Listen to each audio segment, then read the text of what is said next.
Let me see, where is the image? Okay, yeah.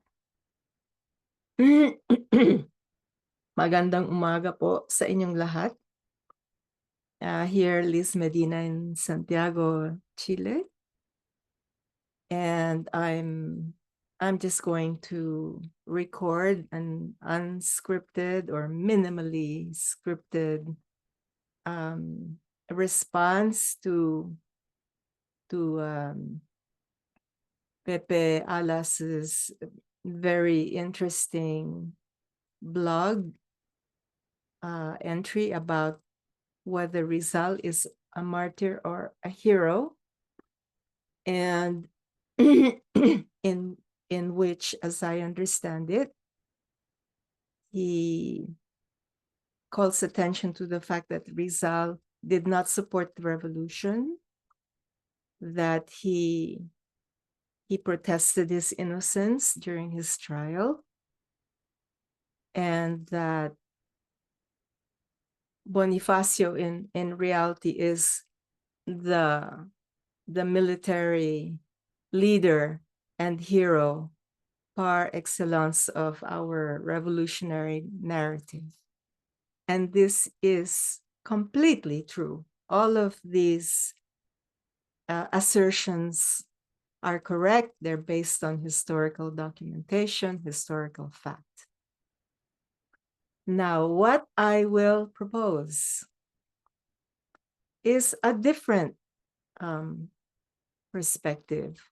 But before I get there, I kind of like to think of this phrase by Marshall McLuhan, "The medium is the message," with respect to Filipinos and our relationship with our history, especially the generation of the revolution, especially Rizal.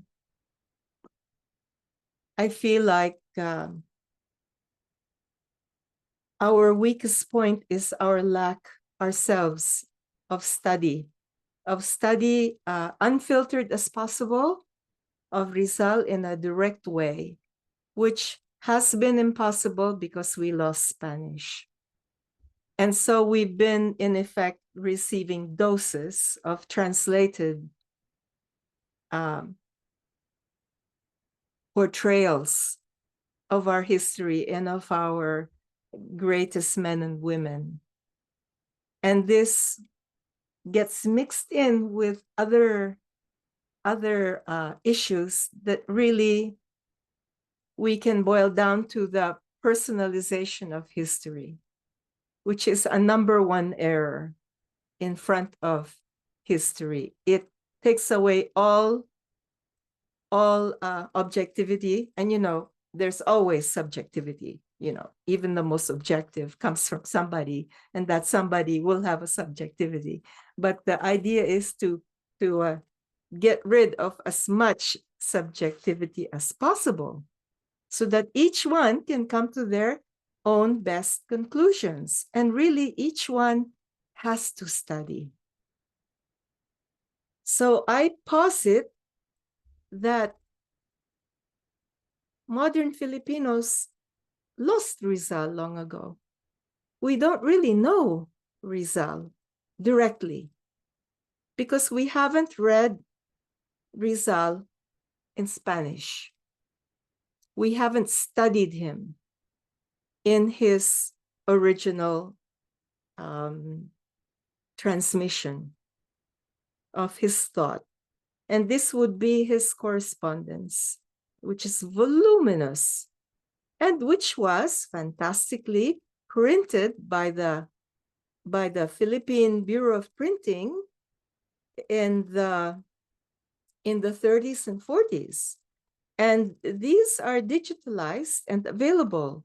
And I would encourage all of you to get those digitalized copies. I have them. I mean, I can put them at the disposal of Pepe, for example, and to read through all of that. it's very easy because even though it is in the original Spanish, and that's fantastic, and original Tagalog, it is translated into English rigorously. Okay? So, and then we also have Noli Me Tangere and Filibusterismo. We also have his other, voluminous journalism, his articles published in La Solidaridad. Those are the meat on the bones that we have gotten, and we have gotten just bones. Not only that, charred, nod. Dumating sa atin talaga yung praktikamente wala nang kahulugan na orihinal. Kasi mga bersyon na lang, no? Na may imprimatur. Whether the imprimatur, the okay of the Catholic Church, or the okay of Ateneo University, or the okay of the Rockefeller Foundation, you cannot erase those intromisiones. They are, in effect, manos que se metieron con cucharon, you know? They were hands that were introduced into the soup, yeah? And the soup was also bled of a lot of fat. Okay, so we got a very thin soup, historical and Rizalista soup. And you have to go to the original documentation and read them, because that was what Rizal wanted. He wanted to communicate with us directly. Okay, so the second part, because you know I can talk forever and I don't want to. Okay, so let's be rigorous. Okay, is Rizal worthy of being our national hero or not? Or is Bonifacio the worthier one? And I love Bonifacio, okay? I love Antonio Luna. So many people that we know nothing about. Ricarte, yeah? Even Aguinaldo. Aguinaldo is also a very important figure.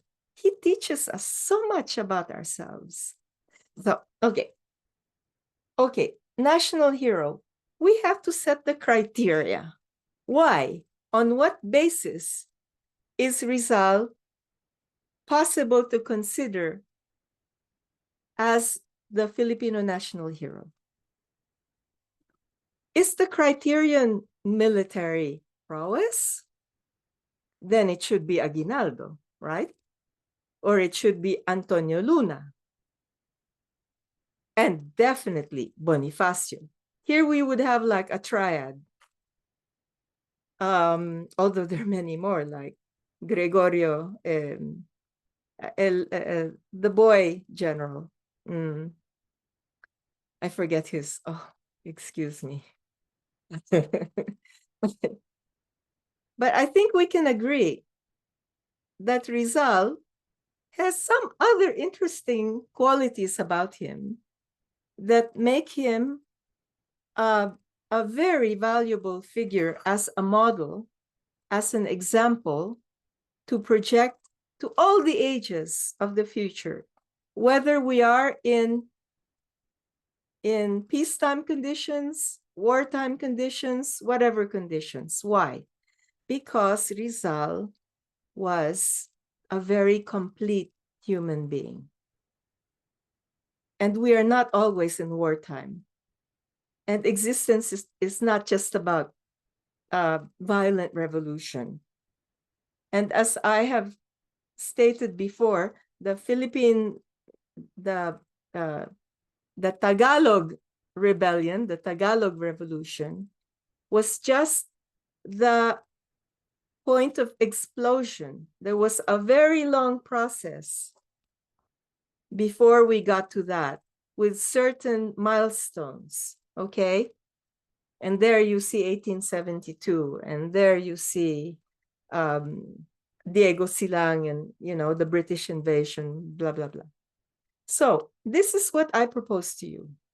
We have to look at Rizal as the complete human being that he was, the complete Filipino, the archetypal Filipino, which in other words is the Filipino that we, all of us without exception, would wish to be, even just a nail on his finger. Yeah. And also, it's interesting for us to compare Rizal to Jose Marti. In other words, to understand Rizal within the context of his times. And why was he considered the reflection of the Apostol de Cuba? That is a very interesting topic, and it's not studied. It's like said like this, like, Jose Marti, Jose Rizal, they were both named Jose, but it's deeper than that. So my proposal is that we consider Rizal according to other criteria and not at all based on military prowess, and not at all on the basis of the trial. That doesn't show you the greatness of Rizal. He was innocent of all charges. That was a fake trial that the Dominican order principally invented because they wanted him dead. And they succeeded. It was a military trial of a civilian. Right there, it was illegal. Okay? So we must choose certain criteria, not just the military. And forget it. Forget it. Here, militarily, he is just as much a failure as Jose Marti. But, Jose Marti, he rode into battle in 1895 and immediately died because he was totally useless as a military man. Okay? But what was interesting about Jose Marti? He unified the Cuban people. Okay? Intellectually above all. And not only the Cuban people, but also the rest of Central and Latin America, but most of all Central America and the Caribbean. Yeah, basically, well, Cuba and I don't know what was happening with Dominican Republic, but basically, he unified the Floridians, the Cubans, the Latinos, all of the exiles in the United States, because he was a brain. Rizal was a brain, okay? Rizal united the Filipinos because he wasn't just a brain, neither was Marti, but Rizal even more, a heart. He was a heart. He gave his love and he received it back. Now, nobody talks about this, the relationship of love that arose between Rizal and the Filipino people. Okay. Now, let's go to the nitty-gritty. Rizal was a genius. He was a figure of knowledge, science, philosophy. He was a thinker. He was a historian. He was we can say, our first historian. And in that work, in that intellectual work, he didn't get a single cent. It was all completely his generosity, his intellectual generosity. He financed it all, okay? And the only people who supported him were the Europeans. And that's not something we should hold against him, because they were the apex of Western thought, okay? We should be proud of that. How many of the Filipinos talk about how esteemed Rizal was by Yagor, by I can't even roll off their names. All these elders of European thought. Okay? Literature and the arts, there is no one that is greater than Rizal in his contributions, in his development of his genius in literature and all of the arts. Okay? Sculpture, drawing, sports, sharpshooting, fencing. He was a consummate Renaissance man. Okay? There's nothing wrong with being a Renaissance person. Nothing. Because Rizal is the seed of all the Filipino people. We are potentially Rizal. That's why that's already a huge criterion in his favor. So he was a figure of the humanities. He was also a journalist. He did a lot of political work through his writings for La Solidaridad and for many progressive Spanish newspapers. He was a columnist. He was a contributor. And so he was a journalist, and he was a novelist, a poet, an essayist. He told the Filipinos from his vision, his global vision of the situation that the Filipino people were in. And he was also involved in legal process to work for the vindication of the rights of the Filipinos. Okay? For our right to representation in the Cortes, for our right to become a province of Spain, no longer a colony of exploitation. Okay? So this was a huge work of awareness raising for especially the cultured classes of the Filipinos, but not just to gain fame and honor and awards. No, he was looking at the people. He was devoted completely to the common tao. Tao, as they said, it was softer with a W, T-A-W-O, tao. It was love that he gave. And that is why he was great. Think of the loss of love since his death in the Philippines. There's no love left in the Philippines. Where did it go? Where? It went to the States. Oh, we love the States. We love America. Or we love France. And we love Britain. I mean, yeah, I know. Now we say we hate them all. Well, that's just the opposite of crazy love. Yeah, so that doesn't hold water. Do we love ourselves? Do we love each other? Do we do everything we can to uplift each other instead of tearing each other down? ¿Hasta cuándo? Well, Rizal died, and then they started getting to work on doing character assassination on him. This has to end, my brothers and sisters. And it's so easy. Just a modicum of study, reading, enjoyable reading. Okay, so finally, as a military man, he was a zero, but he was brave. He was courageous, and he knew about arms. He knew. He, in fact, studied military theory as well. He did, not just Antonio Luna. Rizal, but he was too busy. He was such a busy man. I mean, just his correspondence. He probably spent all night writing letters. Yeah. As an organizer, he wasn't that great either. Jose Marti was a brilliant organizer. he was able to bring people together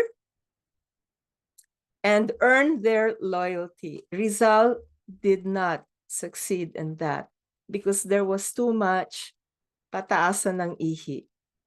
There was too much envy. He was so bright, he shone so bright that people's little egos wanted to tear him down. And this has not been much developed either in the studies about Rizal. How he felt that the ones who betrayed him were among his own. Who put those papers in his luggage? Who?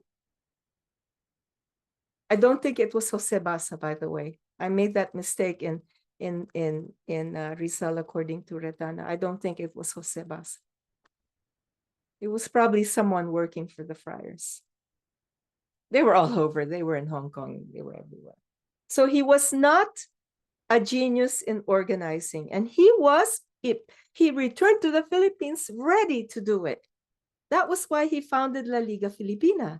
He wanted to organize non-violently, peacefully, and to use the money that the wealthy Filipinos had to develop their own countrymen, their own country. That was what he was embarked on when they arrested him, okay, when they framed him, okay, and then exiled him. They wanted Rizal out of the picture because he was so much more dangerous than Bonifacio types. So much more. And he knew that he was a marked man, okay? He was also a psychic. If you read his correspondence, his diaries, another important thing to read in Spanish. Okay. Martí was an incredible organizer. He was an incredible politician in the best sense of the word. He was a lousy military man. Rizal was also a lousy military man. Although he was brave, he was a fighter. He had cojones, yeah. But Bonifacio came when the pressure cooker the lid had already exploded off the pressure cooker, and that was already the revolutionary period of armed revolution. So, really, querido Pepe, I would say that we cannot use the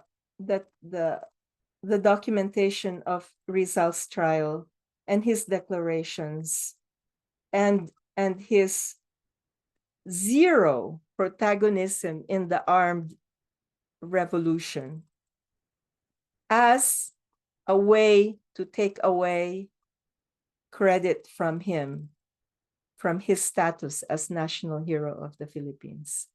You cannot make Bonifacio the national hero just because of the cry of Balintawak, ladies and gentlemen. Okay, but definitely he was a national hero. We can have many. We can have all the national heroes.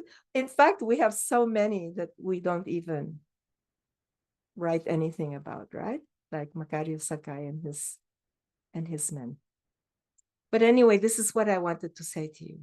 That in synthesis, Rizal is worthy of being our national hero for all of the great contributions that he made in the field of knowledge, in the field of arts, the humanities, science, literature. And he was also a political journalist. And he tried everything he could to serve the Filipino people, to uplift the people that he loved so much. And I think that love is what makes Rizal our national hero. Ne plus ultra. Okay? And this is what I would say to you. Que estén muy bien. Todo mi cariño. Pagmamahal, um, my respect, and